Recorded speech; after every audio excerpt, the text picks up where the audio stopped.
नमस्कार। India post यानी भारतीय डाक के एडवांस्ड पोस्टल टेक्नोलॉजी सिस्टम पर, जिसे एपीटी कहते हैं जी। हमारे पास कुछ दस्तावेज हैं सीईपीटी मतलब centre for excellence in postal technology के हैं, और ये खास तौर पर यूजर मैनेजमेंट पे फोकस करते हैं। हाँ, ये सीएपीटी ही इन सब टेक्नोलॉजीज को मैनेज करता है इंडिया पोस्ट के लिए। तो चलिए देखते हैं इसमें क्या है, समझने की कोशिश करते हैं कि इस सिस्टम में लॉगिन कैसे होता है, अकाउंट की सुरक्षा, पासवर्ड मैनेजमेंट, ये सब चीजें कैसे काम करती हैं। मतलब रोजमर्रा के काम जो कर्मचारी या एडमिनिस्ट्रेटर्स करते हैं। हाँ, और इसमें घुसते ही एक दिलचस्प चीज दिखती है। दो तरह के लॉगिन मेथड्स हैं।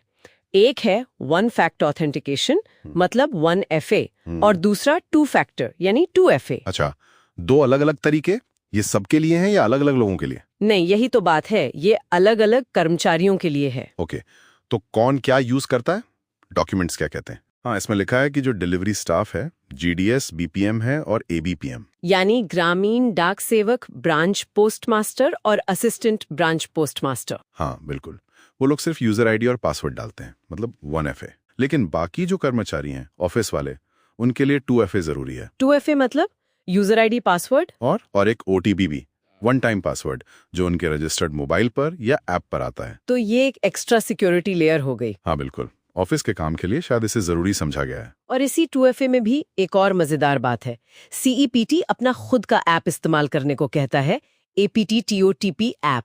हाँ, TOTP मतलब time based one time password, ये हर कुछ सेकंड में बदलता रहता है। और वो कह रहे हैं कि गूगल ऑथेंटिकेटर जैसे जो दूसरे ऐप्स हैं वो यूज ना करें। हाँ, उसे हतोत्साहित किया गया है, सिर्फ खास मामलों में मोबाइल पर SMS वाला OTP चलेगा। अच्छा, सुरक्षा की बात चल रही है तो कुछ और प्रैक्टिकल चीजें भी हैं इसमें। जैसे कोई नया कर्मचारी आता है तो अकाउंट बनने के 24 घंटे बाद ही लॉगिन कर सकता है। हाँ, लगता है सिस्टम में सारी जानकारी अपडेट होने में, मतलब सिंक होने में इतना टाइम लगता है। और उनका पहला पासवर्ड क्या होता है? वो डिफॉल्ट है dope@1234, जिसे पहली बार लॉगिन करने पर बदलना पड़ता होगा। हाँ जरूर। अच्छा, और ये 24 घंटे वाली बात फिर से आती है जब टेक्निकल दिक्कतें होती हैं। हाँ, उसका जिक्र है कि नए कर्मचारी की डिटेल्स IDAM कंसोल में अपडेट होने में वक्त लगता है। IDAM मतलब आइडेंटिटी और एक्सेस मैनेजमेंट। वही।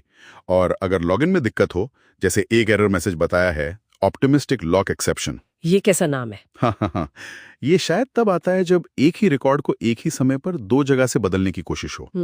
तो सलाह दी गई है कि ऐसा हो तो स्क्रीनशॉट लो, अपनी एम्प्लॉय ID बताओ और सपोर्ट डेस्क पर टिकट रेज कर दो। ओके। और अकाउंट सुरक्षा को लेके क्या नियम है अगर कोई गलत पासवर्ड डाल दे बार बार? नियम काफी सख्त हैं। अगर लगातार 4 बार गलत लॉगिन किया, सिर्फ 4 बार? हाँ, सिर्फ 4 बार गलत कोशिश करने पर अकाउंट डिसेबल हो जाता है। ओहो, फिर उसे कैसे चालू करवाएं? वो आसानी से नहीं होता। उसे सिर्फ RED ही इनेबल कर सकता है। RED ये कौन है? रोल डिटरमिनिंग अथॉरिटी, मतलब कोई अधिकारी होगा जिसके पास ये अधिकार है। और सिर्फ पासवर्ड रीसेट करने से वो डिसेबल्ड अकाउंट चालू नहीं होता, RED को ही करना पड़ेगा। बिल्कुल। अच्छा, और पासवर्ड रीसेट करने के क्या तरीके हैं अगर कोई भूल जाए तो? उसके 2 तरीके बताए हैं। एक तो यूजर खुद कर सकता है। कैसे? अपने रजिस्टर्ड मोबाइल नंबर पर OTP मंगाकर। ठीक है, ये तो स्टैंडर्ड तरीका है। हाँ, और दूसरा तरीका है कि RDA भी पासवर्ड रीसेट कर सकता है बिना OTP के। अच्छा, शायद उन केस में जब यूजर के पास फोन ना हो या OTP ना आ रहा हो सकता है, लेकिन इसमें एक चेतावनी दी है कि यूजर और RDA दोनों को एक ही समय पर पासवर्ड रीसेट करने की कोशिश नहीं करनी चाहिए। क्यों? कोई गड़बड़ हो सकती है? हाँ, शायद सिस्टम में कन्फ्लिक्ट हो सकता है, और जाहिर है नया पासवर्ड पॉलिसी के हिसाब से होना चाहिए, जो भी नियम हो।